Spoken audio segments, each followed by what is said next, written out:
Public consultations for Chief Executive John Lee's next policy address to begin on next Monday. The chief executive rejects a proposal from the taxi industry for the government to buy back licenses. And several people have been killed in a shooting at a secondary school in the Austrian city of Graz.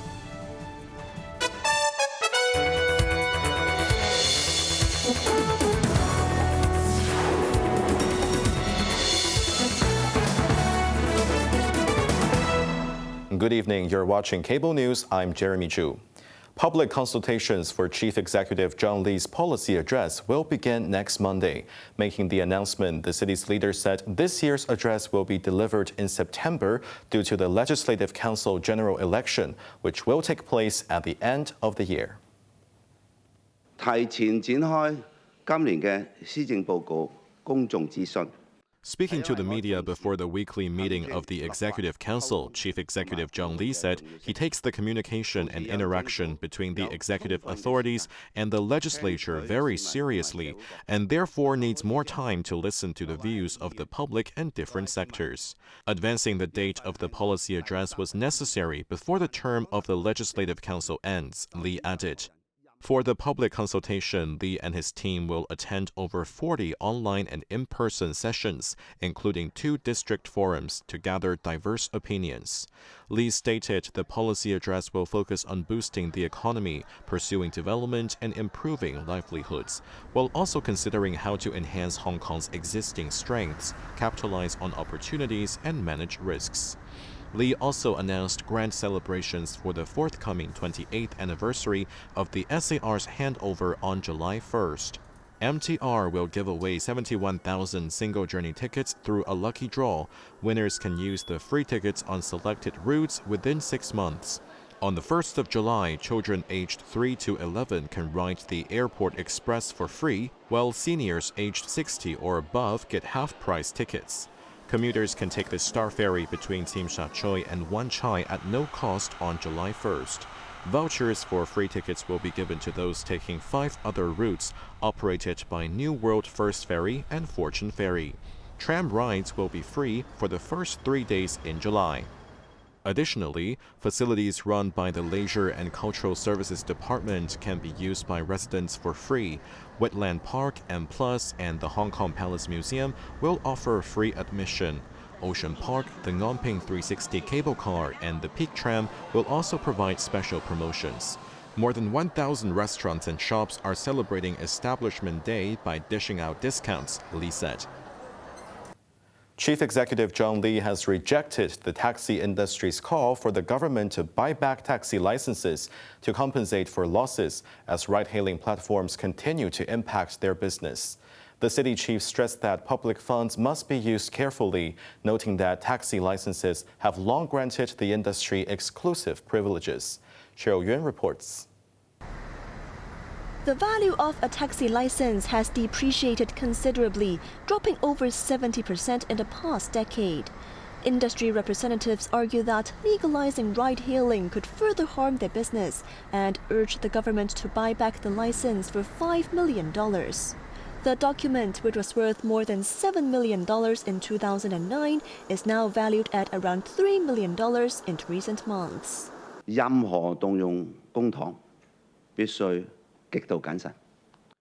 Speaking ahead of the Executive Council meeting, Lee dismissed the buyback proposal, emphasizing the need to be cautious when using public funds. He pointed out that taxis have long enjoyed unique benefits, including access to restricted zones, street pickups, and dedicated stands. However, public dissatisfaction with taxi services remain high, Lee stressed, and called on the industry to address these concerns and improve service quality to maintain their long-term sustainability. Lee acknowledged that ride-hailing is a global trend that is set to become the norm. Therefore, regulation through legislation is mandatory. The government is currently working on a legal framework for online platforms, including defining illegal point-to-point transport, with a draft expected by year's end. Cheryl Yun, Cable News. Meanwhile, the chief executive expressed serious concern over reports of bitumen and resin particles found in the water supply at Queens Hill Estate and Shanlai Court in Fanling. He said the incident highlights the government's swift action, not just to ensure water safety at a technical level, but also to reassure residents. Lee revealed that a high-level meeting was held earlier to address the issue, leading to 10 immediate measures, all of which were implemented over the weekend. He added that officials have visited affected households and saw the situation has largely improved. However, a small number of flats are still reporting black particles in their water supply, suggesting bitumen residue may remain in internal pipes or water meters. The city's leader said authorities have now intensified flushing operations to resolve the problem. The observatory is likely to issue the standby signal number 1 tomorrow morning and raise the alert to a higher level if required. An area of low pressure in the central part of the South China Sea is gradually developing into a tropical depression and heading north toward Hong Kong. Scarlett Chan reports. Expected to move in the general direction of Hainan, the first storm of the typhoon season is likely to skirt past the city on Thursday. Senior scientific officer of the observatory, Sham Chi-tai, stated that the impact of tropical cyclones depends on the distance of the cyclone and the intensity. Those factors will influence the wind speed and the range of the rainfall in Hong Kong. Depending on how far away the storm is from the SAR, the observatory will assess if a higher signal is necessary. The weather will worsen as the storm drifts towards the coast of western Guangdong in the middle and later parts of the week. Meanwhile, the sweltering heat continued to scorch Hong Kong today, with the observatory recording a maximum temperature of 35.6 degrees. In the Western New Territories, the mercury hit a high of 38.9 degrees in Laofaoshan. Scarlett Chan, Cable News. The Ombudsman's office has requested public recommendations into the hospital authorities' procedures for borrowing and returning assistive medical devices. Ombudsman Jack Chen said the HA's current system is overtly complex and rigid, particularly when returning equipment. Under the current rules, only the person who paid the deposit can collect the refund in person by presenting the original receipt. No proxies are permitted, even for elderly or disabled patients. If the receipt is lost, patients risk forfeiting the full deposit, which can be as high as $3,500 per item. Critics warn these strict requirements could spark disputes and impose a heavy financial burden on vulnerable families. The public can submit written comments for this issue before July 10th. At least 10 people have been killed and several others injured in a shooting at a secondary school in the southern Austrian city of Graz. The number of fatalities has not been confirmed by officials yet, but students and teachers are believed to be among the dead. Scarlett Chan reports.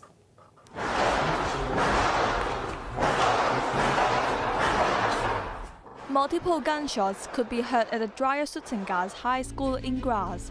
Authorities launched a massive response to the attack, and special tactical assault teams were deployed to handle the situation. Graz is the second largest city in Austria and is located around 200 kilometers south of the capital, Vienna. Many injured students and teachers were rushed to hospital. The gunman reportedly was a student at the school and opened fire in 2 separate classrooms before taking his own life in a toilet on the campus. The death toll from the attack is likely to rise. Scarlett Chan, Cable News. The first meeting of the U.S.-China trade consultation mechanism is set to continue for a second day in London.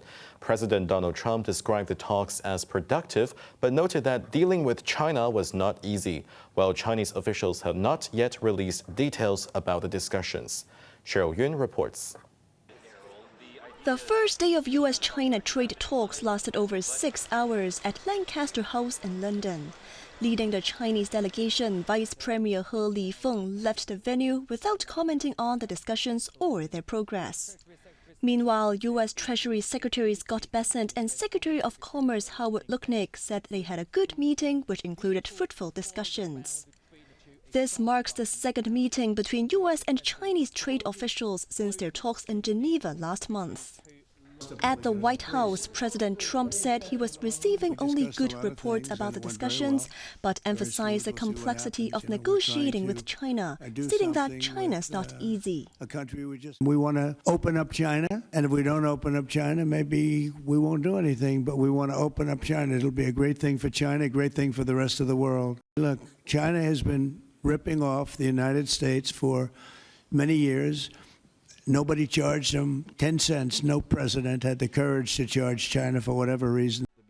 Citing sources familiar with the matter, Bloomberg reported that the U.S. is considering easing or halting export controls on critical technology in exchange for China lifting restrictions on rare earth materials. Cheryl Yun, Cable News. Protests in the western U.S. city of Los Angeles continued for a fourth day in response to the arrest of illegal migrants by immigration authorities. President Donald Trump has ordered to mobilize 700 Marines in addition to the 4,000 National Guard troops called out to restore law and order. Demonstrators clashed with police near a detention center demanding Trump's resignation. Torching cars and tires, the protesters engaged the authorities as police responded with tear gas. Dozens of people were arrested. The violence erupted late last week after officers from the Immigration and Customs Enforcement carried out raids in parts of Los Angeles. Some areas where the operations were conducted have more than 82% Hispanic population.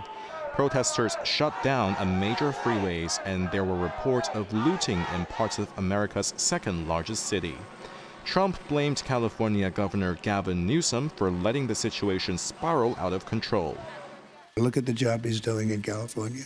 He's destroying one of our great states. And if I didn't get involved, if we didn't bring the Guard in, and we would bring more in if we needed it, because we have to make sure there's going to be law and order.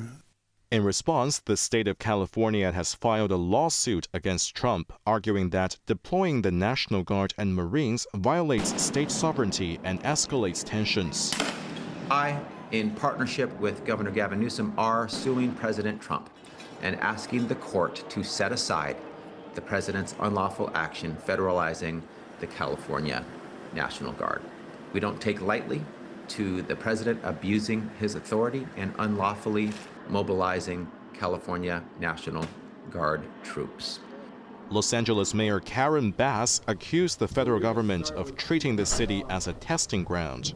And it makes me feel like our city is actually a test case for what happens when the federal government moves in and takes the authority away from the state or away from local government. She asked the law enforcement to immediately stop arresting illegal immigrants to avoid public panic and chaos.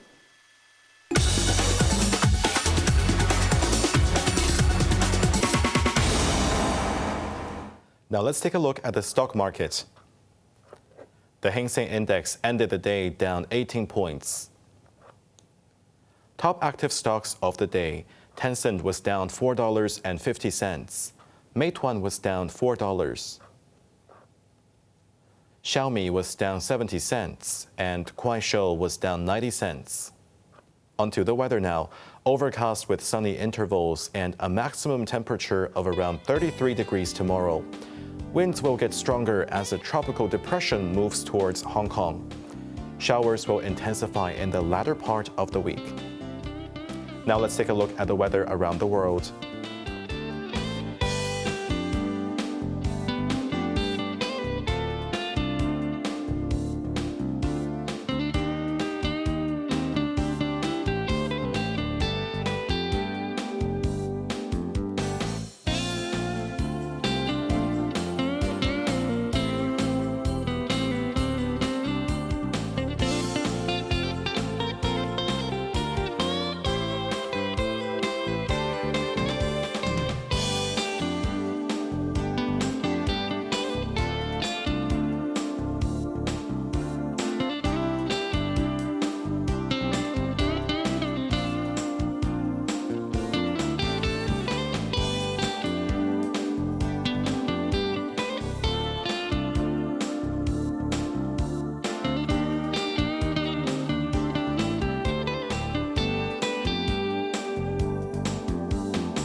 That's our news tonight. I'm Jeremy Zhu. Thank you for watching and good night.